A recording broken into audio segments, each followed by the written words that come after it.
Violence within the family is perhaps the most difficult and painful kind to deal with. One family made that discovery on the evening of September 23rd, 1990 in Austin, Texas. This story is not a recreation. It's the result of a ride-along with the Victim Services Division of the Austin Police Department.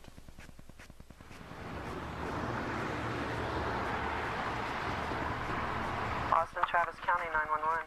I understand. I believe the warfare passed. Okay, what's going on? My dad's trying to hit my mom. Does he have any weapons? There's knives in the kitchen. Does he have it in his hand? No, he don't, but he hit her. Okay. The caller is a 15-year-old boy, Danny, reporting that he had just called his mother from a friend's house and heard his dad threaten his mom. I was just scared that he would do something to my mom real bad. You know, he thinks crazy and he just loses his temper, you know. He's hit her and stuff in front of me, and I just try to stop it when I can. Okay, we'll send someone over there. Okay, we're going to get somebody over there, okay? Okay, thank you. Crisis 14. Chris Banbury, a victim services counselor, is called to the scene.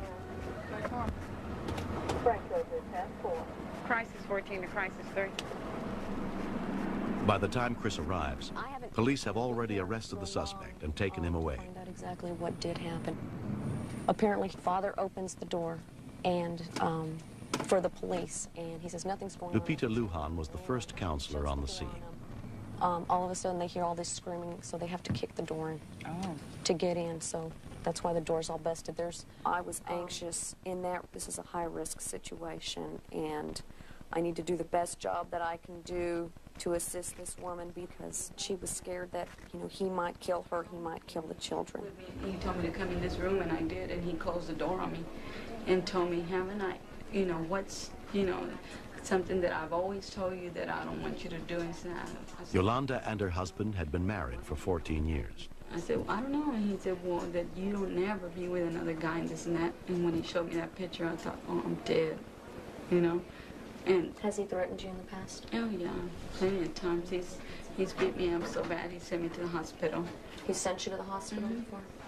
And he's helped me with knives. A lot of times when men feel that the woman is going to leave them, they start getting desperate. They start taking more desperate actions. The man finally realizes, well, I can't have her, so nobody else is, so I'll just go ahead and kill her. And I felt like this is one of those situations. He told me, you know what would have happened to you if this would have been 5 years ago? He says, you'd be with stab wounds all over your body.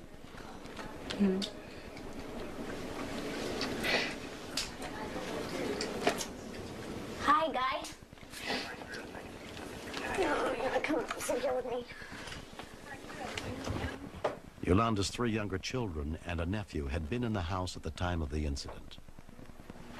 Hi. Are you BJ? Yeah. How you doing?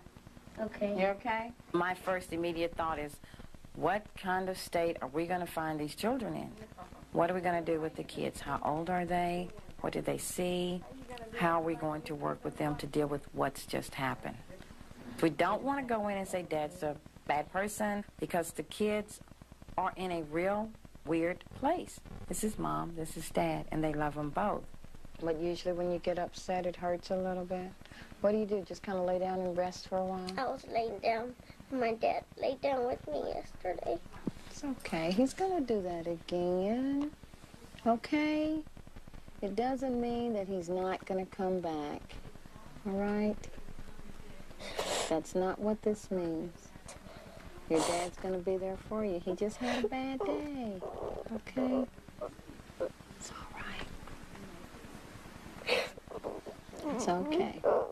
Oh, my daddy. You're going to have your daddy back, okay? Her major concern is Dad's not going to be here. On the other hand, she was talking about how she needed to be there to protect her mother. You got a child that's saying, what am I supposed to do? Who am I supposed to believe? Dad is saying, go get me some water, honey. And Mom is saying, don't leave, he's going to hit me. It's putting a tremendous burden on these children, tremendous. But you stop worrying about it. He's not going to be in jail for a long time. He's not going to be there this 20 years and 99 years, okay? And this way he can get some help for what's going on. And then maybe the whole family can go in and talk to somebody about what's happening so that it can stop. If you want to get away from him and not live like this anymore, I'd like to tell women that the abuse is not their fault. They don't deserve to be hit, and that there are people out there who will help them.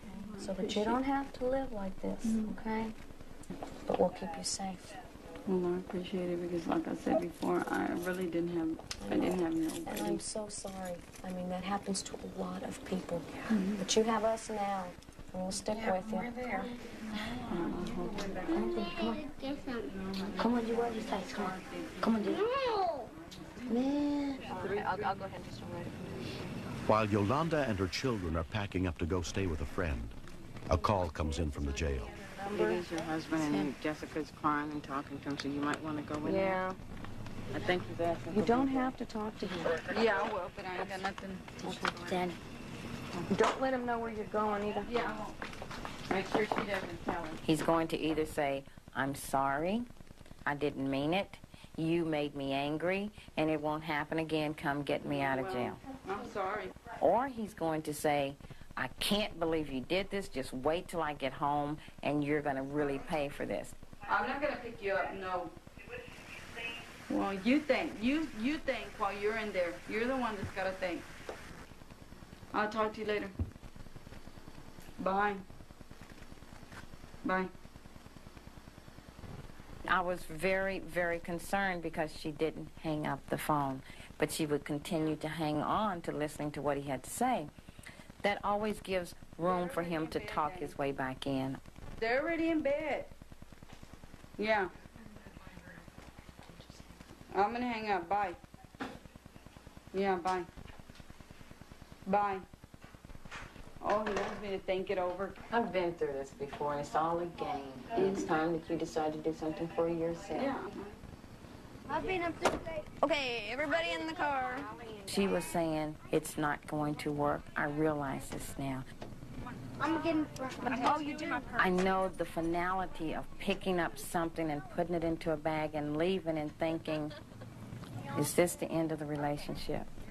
Here's two. I don't need I tell you what. Let's went to the front. That looks like Jonathan or whatever his name is.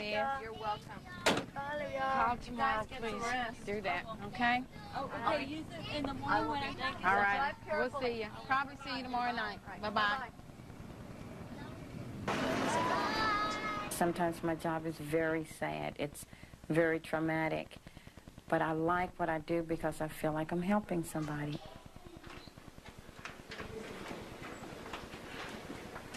The next day, Yolanda comes down to police headquarters to file a formal complaint. You're taking a real big step, and that's real important. And I know that it's a scary thing to do, but it is the right thing to do, because you don't deserve to have this happening. Your kids don't deserve it. You don't have to live like this. I know you've been through a lot of hurt and a lot of pain, and you have a right to cry. And you're going to need to heal.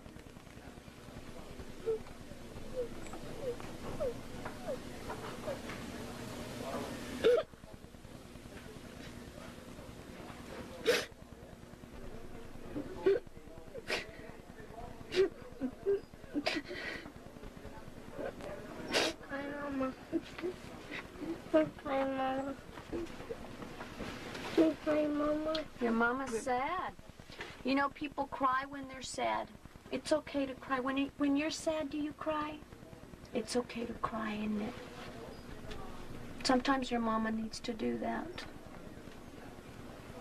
Hey, Mama. But she's gonna be okay.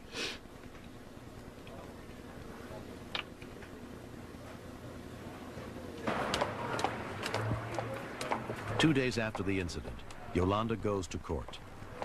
Do you solemnly swear the testimony you're about to give in the cause now pending before this court shall be the truth, the whole truth. Yolanda has applied for a protective order, and that court orders the abuser away from her. But a protective order is a piece of paper that's not going to keep him from busting in the door. She's going to have to be looking over her shoulder some. We still need to educate. We need to let people know violence does not have to be a part of their life, verbal, emotional, or physical. Having heard the evidence, temporary ex parte protective order will be granted. Thank you. It went on for 14 years. He would beat me up, and every time he beat me up, it would be worse and worse. But I didn't have nobody. I was just being as brave as I could and just doing it on my own. 6 months later, Yolanda is separated from her husband and lives in an apartment with her children. Her husband was ordered by the court to receive counseling and to perform community service. Yolanda has taken the first steps in building a new life and putting an end to the cycle of violence. I feel good because it's the best thing that I can do for me and my kids.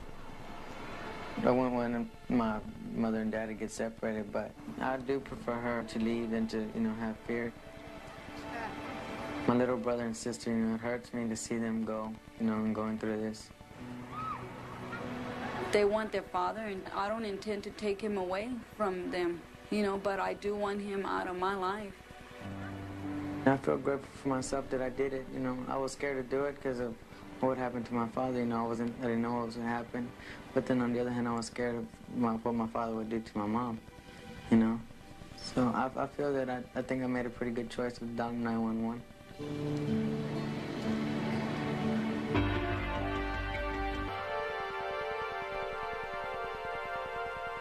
If your community does not have 911, post the emergency numbers for your area by each phone and teach your children how to use them. This program is dedicated to the men and women in emergency medical services who answer our calls for help and are there when we need them most. I'm William Shatner. Join us again next week for more true stories on Rescue 911.